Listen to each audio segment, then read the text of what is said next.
nhá con á con sẽ không dùng nó nào để mà con hậu luyện á nó luyện ta sẽ cũng này sáng trẻ á ở chỉ cho nên một sáng trẻ á cho nên thì là tiền trẻ đá nữa trẻ đá sáng trẻ nó gì bút sỏi non này nè đấy là thì sỏi non thì chỉ tao nó không rồi chỉ tao đây là đi chạm là dễ tụi mà đi thật thế này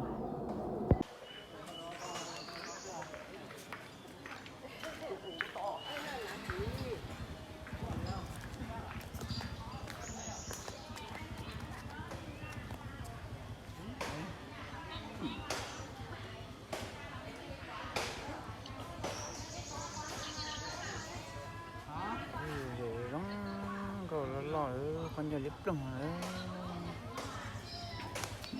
cho chị trong con chuyện đó là cũng phải gì trong con chuyện đó tụi nó nè ấy cho chị trong con đi vào rồi tập thể này không có làm được xin nó cũng không gì nữa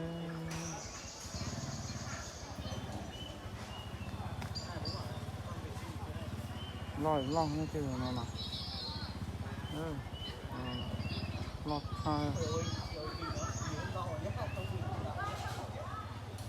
thằng đây chỉ là cú mua của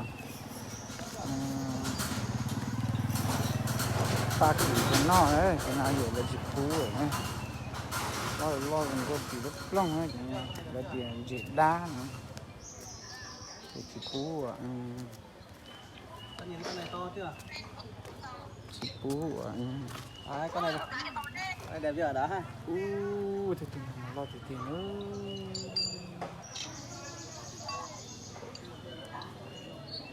cậy mùa hết nên xe này nên chuyện tụi nó này cậy không mùa hết còn vô lúc lông nữa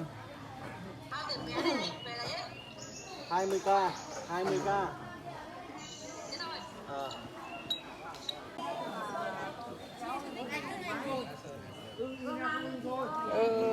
lo thì tiền là tụi cái gì nữa nó tao mua xì có họ lì ta chỉ mua xì đâu tụi nó cũng một cậy tụi nó luôn chẳng thì tiền đó dòng xe loại này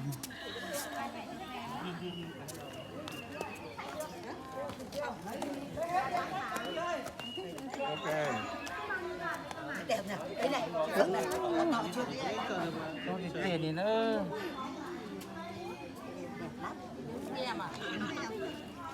giờ nó chỉ lấy đi tới thì lúc họ lấy nó lò nó nữa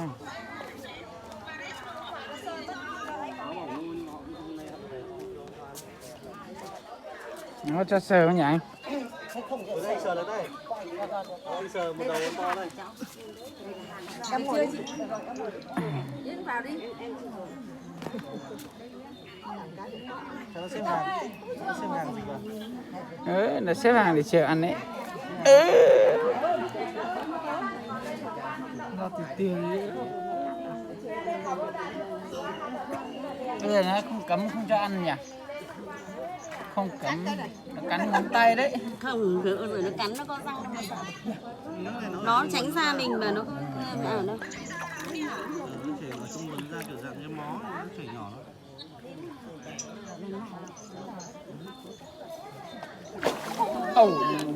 giật cả mình sờ đầu đây tổ ơi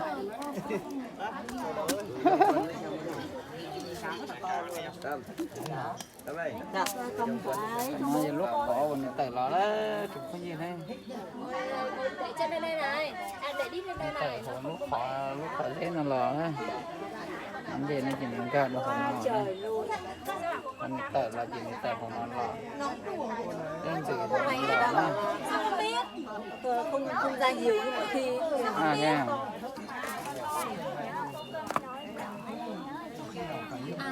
nên nó không ra đây à con gọi nó ra đây cho mẹ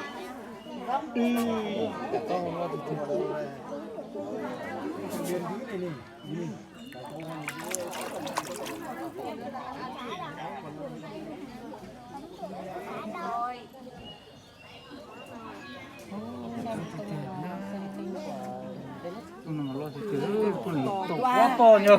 To quá rồi. Ôi, Con này thì phải 8-9 cân. đấy to chưa? Mà đẹp thế sao cái mang và cái vảy của nó to nhở? Cái vảy nó to hơn là cá thường kia.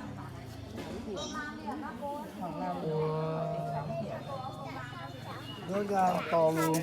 Đấy cá thần đấy. Đây là cá thần mà.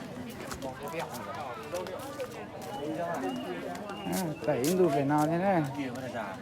Tẩy đủ Cá phải chép nào. đây, đây là cá chép mà, cá chép ta thả phóng sinh đấy. Nhưng mà khi thả xuống nguồn nước này không cho ăn thì nó vẫn to khỏe bình thường mà. Cá chép này. Vâng, cá chép đây cá thả phóng sinh đó anh. Vào ngày 23 đó.